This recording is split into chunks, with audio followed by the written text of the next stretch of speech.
प्रिय विद्यार्थियों, Hindi with Holi spirit में आज आपका फिर से स्वागत है।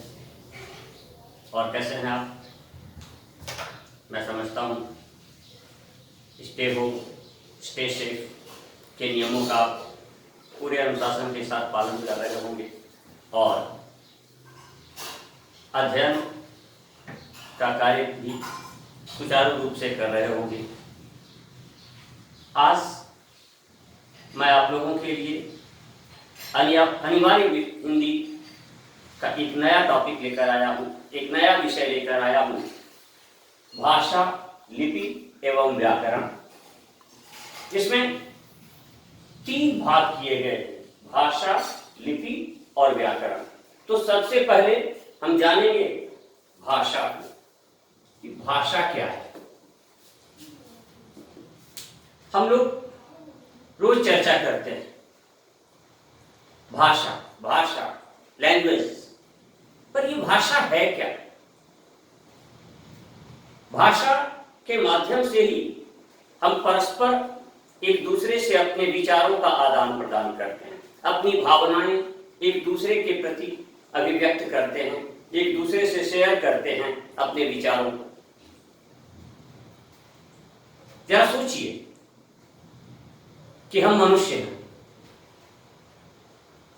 जो अपनी बातों को, अपनी भावनाओं को, अपने विचारों को एक दूसरे से बोलकर, लिखकर प्रकट कर सकते हैं। एक बार हम उन मानवेतर प्राणियों की तरफ देखें जिनके पास भाषा नहीं है, या हम कल्पना करें उन दिनों की जब हम छोटे बच्चे थे, हमें बोलना नहीं आता था।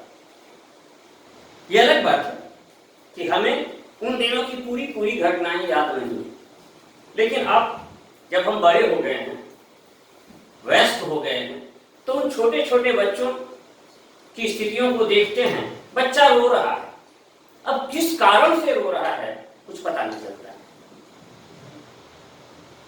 उसे भूख लगी है, प्यास लगी है, गर्मी लग रही है, उसके कपड़े में लगा हुआ कोई पिन उसे चुभ रहा है, कोई चींटी काट रही है, या और भी कौन से कारण से बच्चा रो रहा है हमें नहीं मालूम चलता, क्योंकि बच्चे के पास अपनी सुख दुखात्मक अनुभूतियों को अभिव्यक्त करने के लिए मात्र 2 ही उपाय है, रोना और सोना। अगर वो खुश है, आराम में है तो सोएगा, और अगर वो दुखी है तो रोएगा। पर आज इस समाज में रहते रहते, अपने परिवार के बीच, समाज के बीच रहते रहते, हम इतने प्रकार से अपनी भावनाओं को अभिव्यक्त कर सकते हैं जिसकी कोई सीमा नहीं है। और ये भाषा सिर्फ हम मनुष्यों को मिली है। तो इस भाषा को हम जानने के लिए पहले भाषा शब्द की व्युत्पत्ति पर विचार करें। तो भाषा शब्द संस्कृत के भाष धातु से निष्पन्न है, जिसका अर्थ होता है बोलना। अब बोलने को तो सारे प्राणी बोलते हैं, बकरी भी बोलती है, गाय भी बोलती है, तोता भी बोलता है, मैना भी बोलती है, मोर भी बोलता है, कुत्ता भी भौंकता है, बिल्ली भी मिमियाती है, घोड़ा भी हिनहिनाता है, गधा भी रेंगता है। पर हम उनकी आवाज को, उनकी ध्वनियों को भाषा नहीं कर सकते। भाषा से मतलब है वह स्वरूप, बोलने की प्रक्रिया का वह स्वरूप जिसके माध्यम से हम एक दूसरे के साथ अपने विचारों का, अपने भावों का आदान प्रदान करते हैं। तो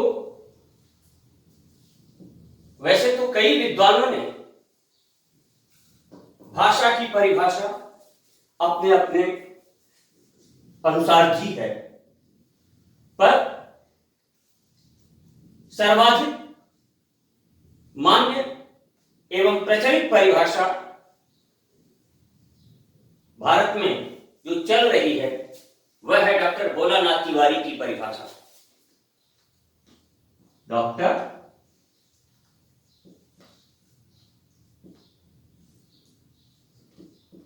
भोलानाथ तिवारी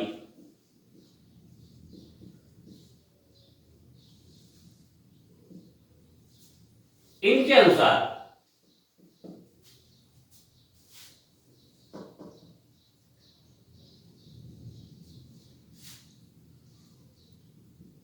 भाषा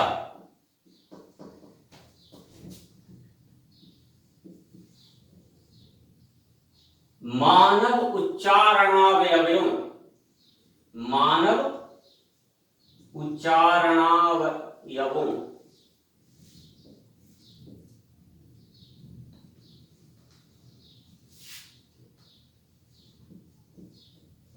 से उच्चरित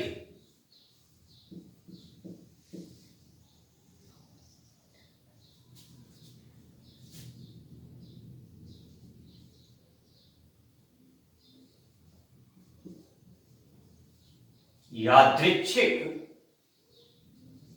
एवं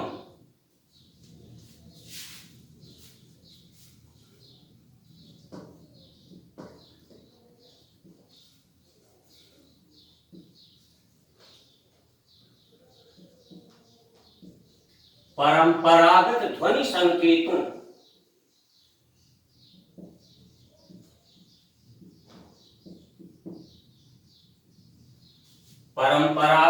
संकेतों की वह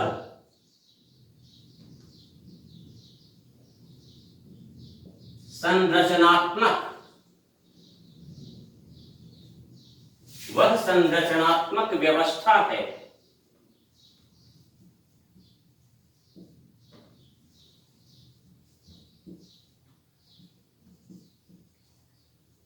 जिसके द्वारा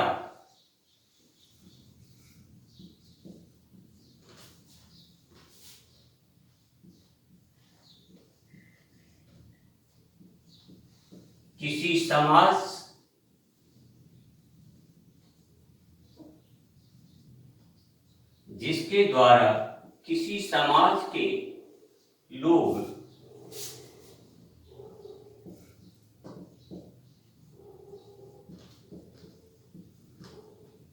आपस में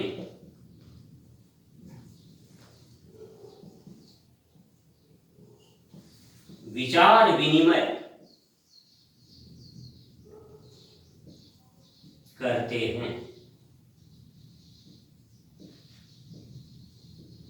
तो ये है भाषा की परिभाषा। भाषा मानव उच्चारणावयवों,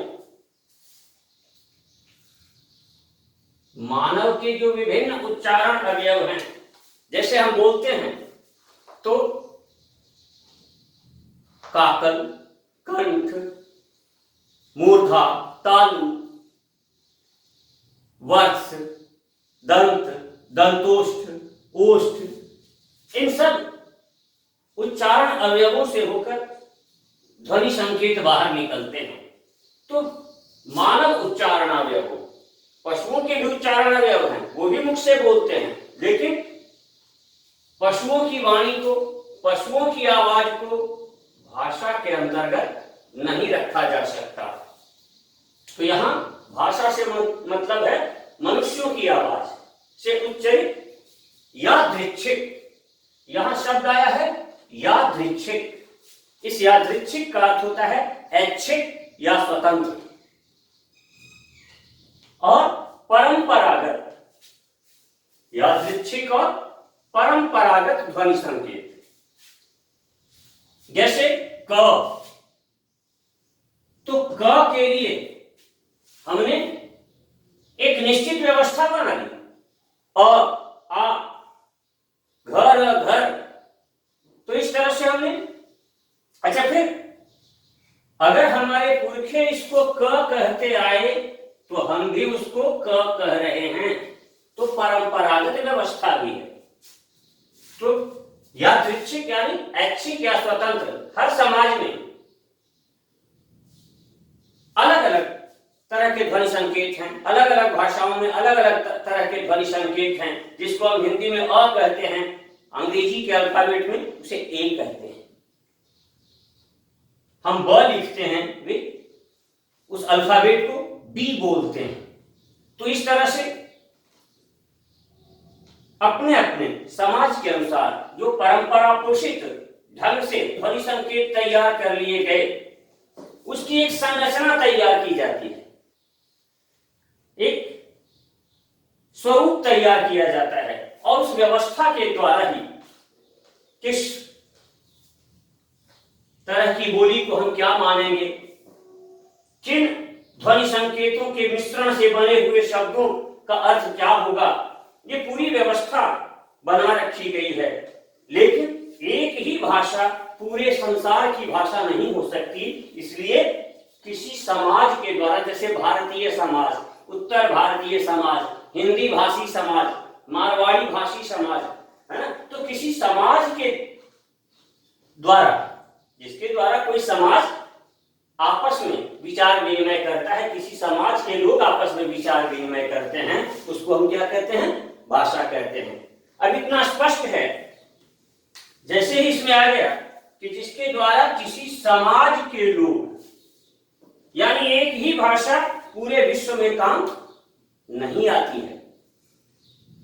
इससे यह स्पष्ट है कि कुछ लोग जो ये मानते थे पहले कि भाषा ईश्वर प्रदत्त है, तो उनकी ये बात, ये धारणा निराधार साबित हो गई है कि भाषा ईश्वर प्रदत्त नहीं है, बल्कि भाषा मानव निर्मित है।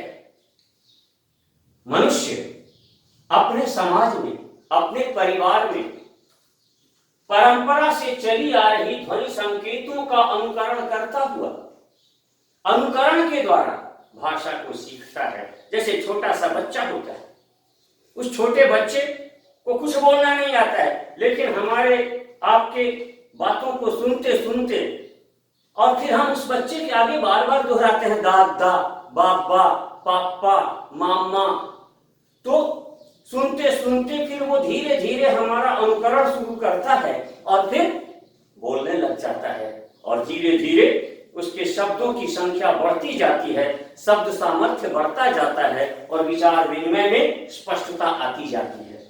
तो भाषा में मुख्य रूप से ध्यान देने की चीज क्या है, यादृच्छिक एवं परंपरागत ध्वनि संकेतों की संरचनात्मक व्यवस्था ही भाषा है। अब सवाल उठता है कि भाषा के मुख्य रूप क्या क्या है। तो भाषा के मुख्य रूप हैं,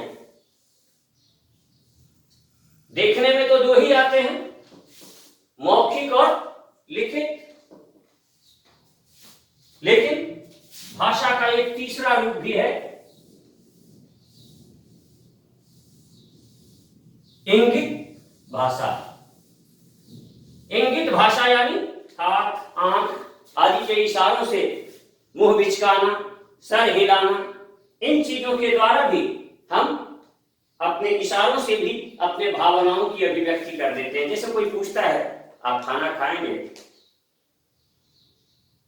पानी पिएंगे, तो हां या ना हमारे इशारों से प्रकट हो रहा है। कभी किसी ने कोई बात कही और हमसे पूछा, हम चुप रह गए। हम चुप रह गए तो मान लिया गया मौन स्वीकृति लक्षण, यानी मौन स्वीकार का लक्षण है। लेकिन हर बार जरूरी नहीं है, कई बार सामने वाले के प्रभाव को देखते हुए आदमी मजबूरी में भी चुप रह जाता है, तो उसका क्या मतलब है कि उसे स्वीकार है? नहीं। इसलिए भाषा विज्ञान इंगित भाषा का अध्ययन नहीं करता। भाषा विज्ञान में बस दो ही प्रकार की भाषाओं का अध्ययन किया जाता है, मौखिक और लिखित। वैसे वैसे तो भाषा के अगर देखें हम भाषा के प्रकार, तो भाषा के 3 प्रकार होते हैं, इंगित, मौखिक व लिखित। लेकिन जैसा कि अभी मैंने आपको बताया कि इंगित भाषा हमेशा एक जैसी नहीं रहती, हर क्षेत्र में एक जैसी नहीं रहती। इसका एक उदाहरण बताता हूं। चीन का एक इलाका है, कबीलाई इलाका है। वहां जैसे हम भारत में नमस्कार करने के लिए हाथ जोड़ते हैं, झुक के पांव छूते हैं, साष्टांग दंडवत करते हैं या सर झुकाते हैं, ये हमारे अभिवादन का तरीका है। पर उस इलाके के लोग जब अभिवादन करना होता है, नमस्कार करना होता है, तो इस तरह का इशारा करता है। अब आप सोचिए, हमारे यहां चिढ़ाने के लिए इस तरह से इशारा करते हैं, पर वे नमस्कार के लिए। तो ये बातें भाषा विज्ञान के अध्ययन में नहीं लाई जा सकती। कई बार आपने खाना खा लिया, अब सर यूं किया, ना बोलने के लिए भी सर यूं करते हैं, पर यूं कर लिया, हां के लिए यूं हम कहते हैं और यूं कर दिया, किसको मानेंगे? इसलिए इसको भाषा विज्ञान के अध्ययन की परिधि में नहीं रखा गया। भाषा मुख्य रूप से मौखिक और लिखित 2 ही रूपों में हमारे सामने आती है भाषा विज्ञान की परिधि में। मौखिक भाषा वह है जिसमें हम एक दूसरे से बोलकर और एक दूसरे की बात सुनकर जो विचारों का आदान प्रदान करते हैं, अपनी भावनाएं एक दूसरे पर व्यक्त करते हैं, उसे हम क्या कहते हैं? मौखिक भाषा। और दूसरा लिखित भाषा, जब लिपि चिन्हों के माध्यम से, लिपियों के माध्यम से कुछ लिखकर दोनों जगह यादृच्छिक परंपरागत ध्वनि संकेतों का ही प्रयोग किया जाता है, चाहे मौखिक भाषा हो चाहे लिखित भाषा हो, दोनों में वही बात होगी कि जब हम लिखते हैं तो वही बात लिखते हैं जो हमारे उच्चारण अवयव से उच्चरित होती है, वही उन्हीं ध्वनि संकेतों का हम लिपिबद्ध रूप लिखते हैं। तो यादृच्छिक एवं परंपरागत ध्वनि संकेतों के लिखित स्वरूप को लिखित भाषा कहते हैं और उन्हीं के वाचिक स्वरूप को मौखिक भाषा कहते हैं। अब इसके बाद सवाल उठता है कि इस पूरे संसार में कितनी भाषाएं बोली जाती हैं? वैसे शुद्ध रूप से नहीं बताया जा सकता, एकदम पूर्ण रूपेण शुद्ध गिनती नहीं बताई जा सकती कि पूरे विश्व में कितनी भाषाएं बोली जाती हैं, क्योंकि यह एक बहुत गूढ़ अध्ययन का विषय हालांकि लोगों ने किया है।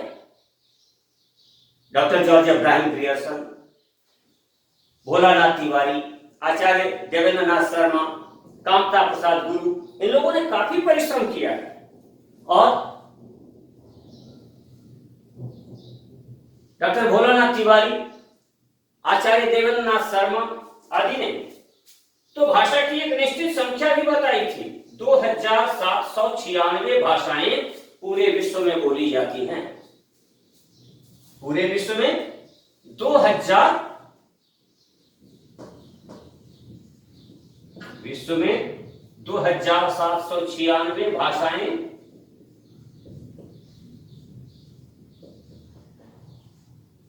बोली जाती हैं। परंतु ये मान्यताएं बहुत पुरानी हो गई।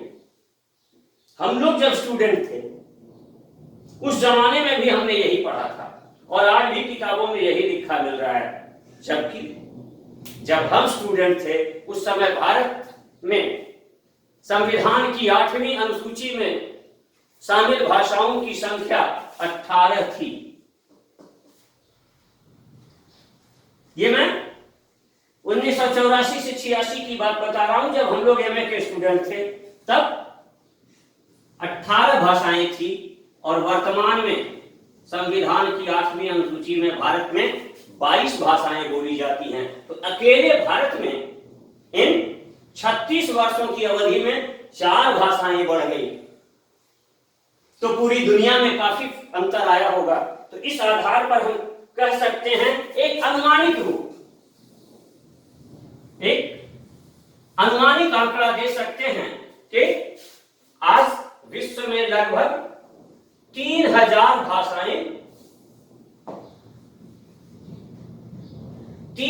भाषाएं बोली जाती हैं।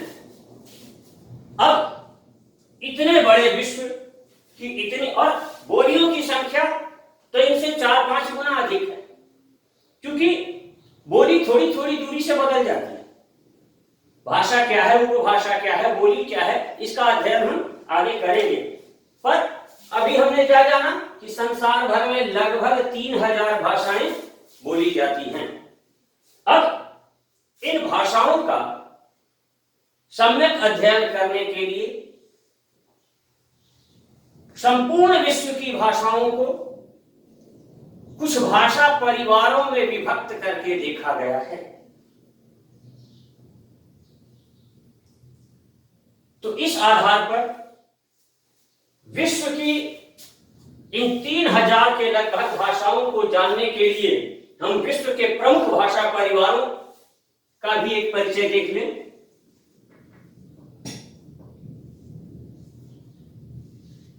विश्व के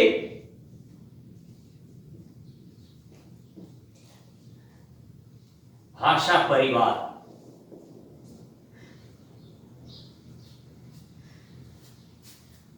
तो इन 3000 भाषाओं को मुख्य 13 भाषा परिवारों के बीच बांटकर देखा गया है। संपूर्ण विश्व की भाषाओं के 13 भाषा परिवार निर्धारित किए गए हैं, जिनका विवरण इस प्रकार है।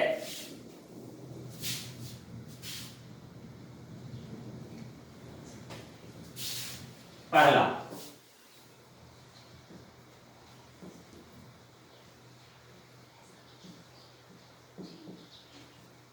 भारत यूरोपीय भाषा परिवार। दूसरा, द्रविड़।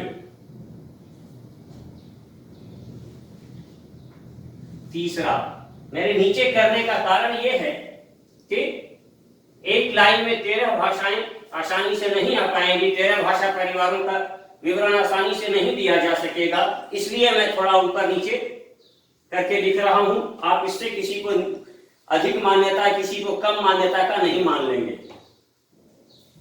चीनी,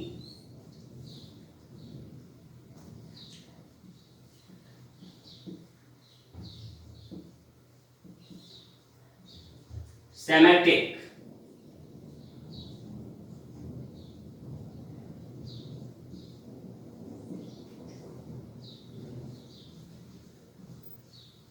Hamitic,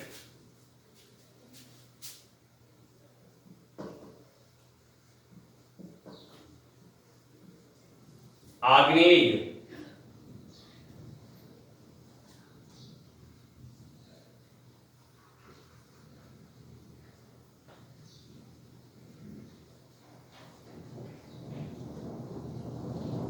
Ural Altaic, Ural Altaic,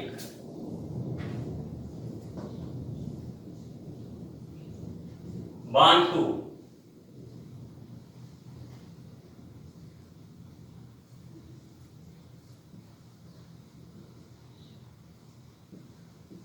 अमेरिकी, या इसको रेड इंडियन भी कहा जाता है।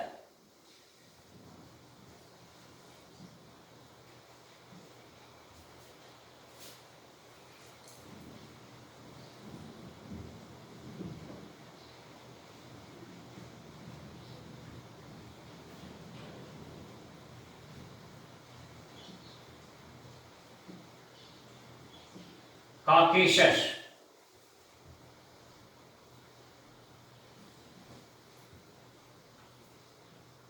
सूडानी,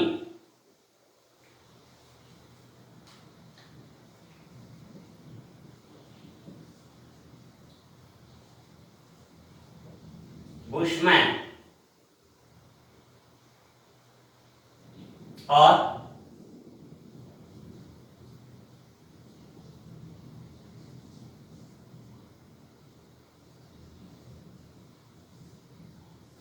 जापानी कोरियाई।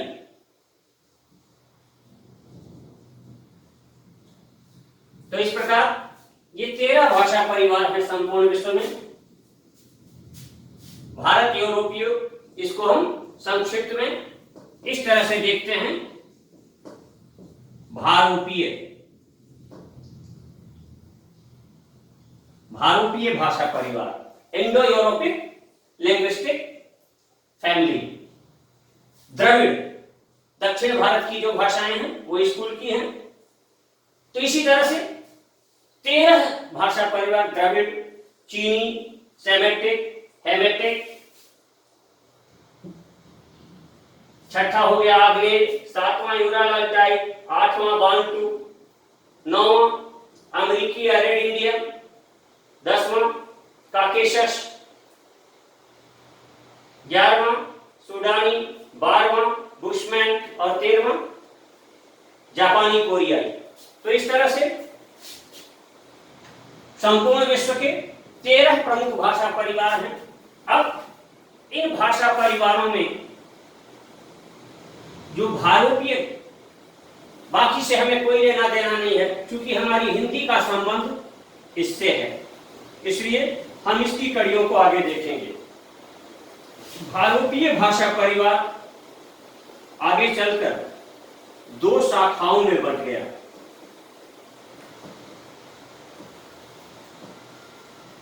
शतम और केंतुम,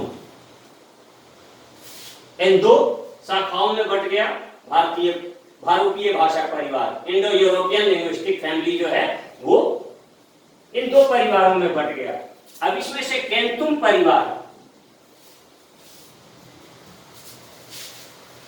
ये हमारे अध्ययन के विषय अब नहीं रह गए, इसलिए इनको मिटा देता हूं। केंतुम परिवार की 6 उपशाखाएं हुई।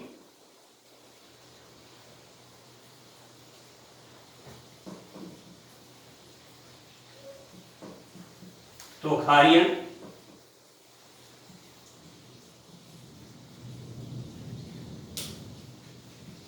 केल्टिक,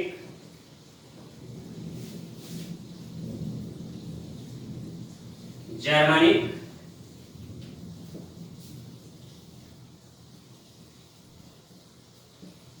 इटैलिक,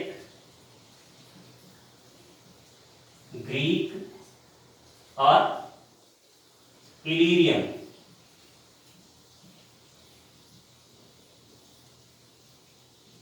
ये 6 उपशाखाएं केंतुम परिवार की हुई, केंतुम उपशाखा की हुई। अब शतम कुल की जो उपशाखाएं हुई उसके 5 रूप देखे गए। शतम कुल के 5 रूप।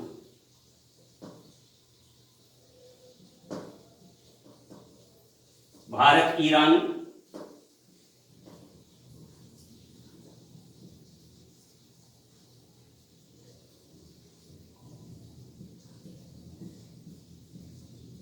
आर्मीनियन,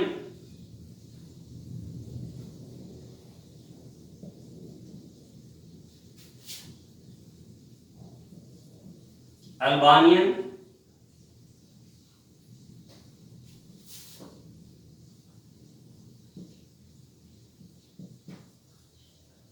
बाल्टोस्लाविक,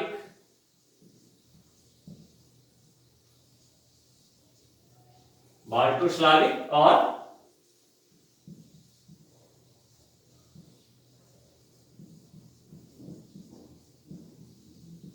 थेसोफिजियन।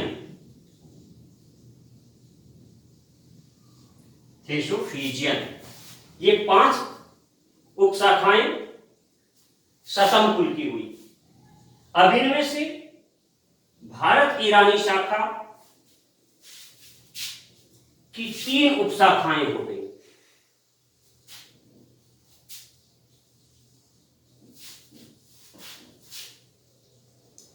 ईरानी,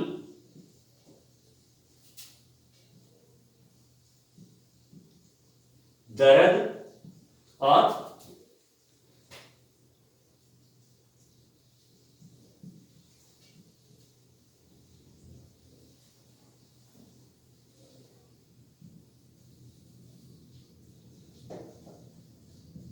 भारतीय आर्य भाषाएं।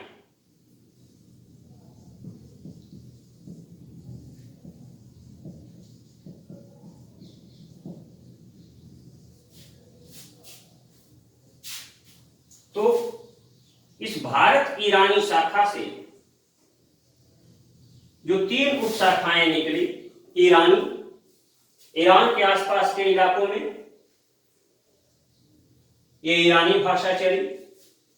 दरद, हिमालय के आसपास के क्षेत्र में, हिमालय के उत्तर, दक्षिण, पश्चिम आदि क्षेत्रों में ये दरद भाषाएं चली। और हिमालय से नीचे और दक्षिण भारत का जो ये द्रविड़ कुल है, इससे ऊपर के इलाके में जो बीच का भारत है, गुजरात से लेकर के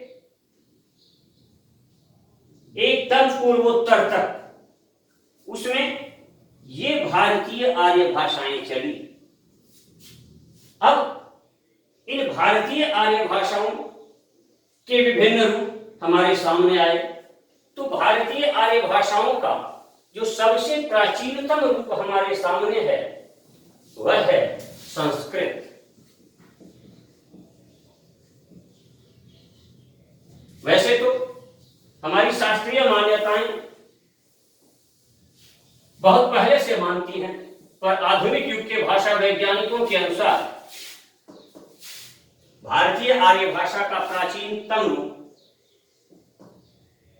जिसे हम प्राचीन भारतीय आर्य भाषा कहते हैं,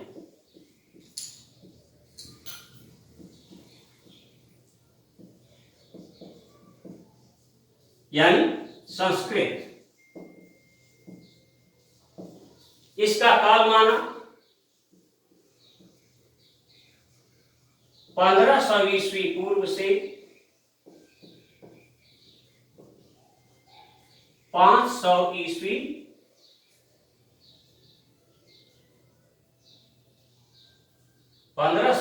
पूर्व से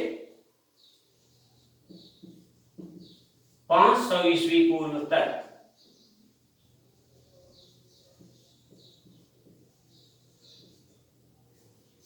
यानी 1000 वर्षों का जो काल रहा, इसे संस्कृत का काल माना गया। यह अलग बात है कि संस्कृत आज भी चल रही है, लेकिन तब आम जनता की भाषा संस्कृत थी।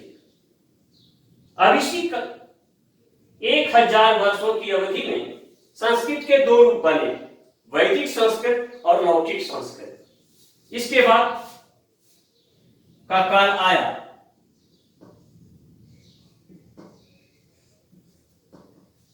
मध्यकालीन भारतीय आर्य भाषाएं।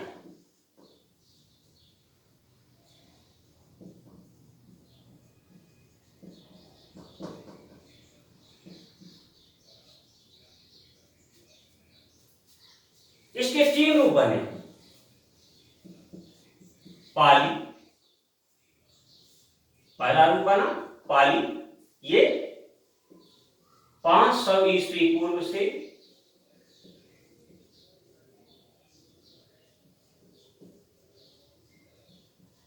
1 ईस्वी तक। दूसरा प्राकृत,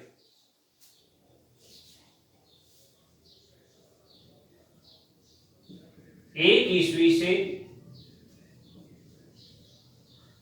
500 ईस्वी तक। और तीसरा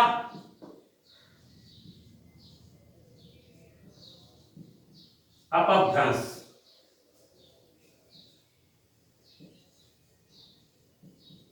500 500 ईस्वी से 1000 ईस्वी तक। तो इस तरह से प्राचीन भारतीय आर्य भाषा यानी संस्कृत के दो रूप, वैदिक संस्कृत और लौकिक संस्कृत। मध्यकालीन भारतीय आर्य भाषाओं में पाली, प्राकृत और अपभ्रंश। अब इसके बाद आधुनिक भारतीय आर्य भाषाएं।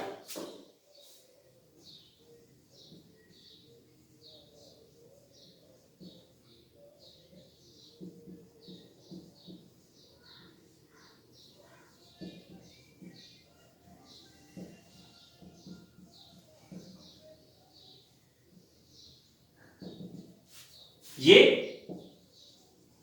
1000 ईस्वी से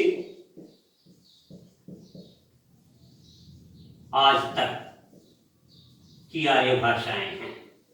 यानी लगभग 1000 वर्षों के बीच जो इन आधुनिक आर्य भाषाओं ने विकास किया, इन अपभ्रंशों से ही, अपभ्रंश का अर्थ होता है बिगड़ा हुआ, तो अपभ्रंशों से यानी संस्कृत के विकृत रूप, संस्कृत ही विकृत होते होते होते होते जब अपभ्रंश के रूप में आ गया, एकदम विकृत रूप में आया, तो फिर उसके परिष्कार की, उसके परिमार्जन की व्यवस्था की गई और इन्हीं अपभ्रंशों में से, कुछ अपभ्रंशों से हमारी हिंदी का विकास हुआ। तो जिन अपभ्रंशों की चर्चा की जाती है वे मुख्य रूप से 7 हैं। सौरसेनी, मागधी,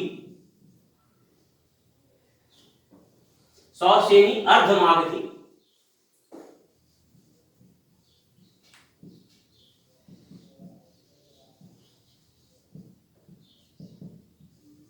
मागधी,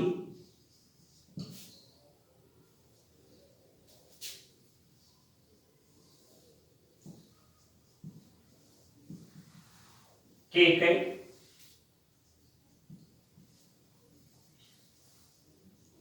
टक,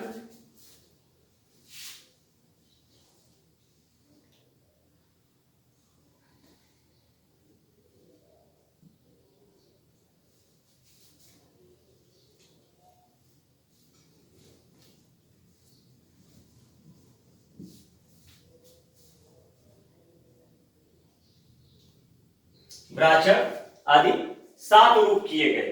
अब इनमें से जो प्रारंभिक 3 रूप हैं, सौरसेनी, अर्धमागधी और मागधी, इन रूपों से ही हिंदी का विकास हुआ।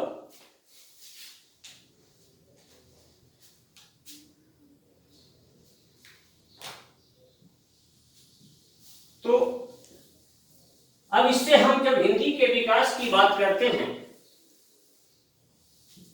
तो धीरे धीरे इन्हीं अपभ्रंशों से, 3 अपभ्रंशों यानी सौरसेनी,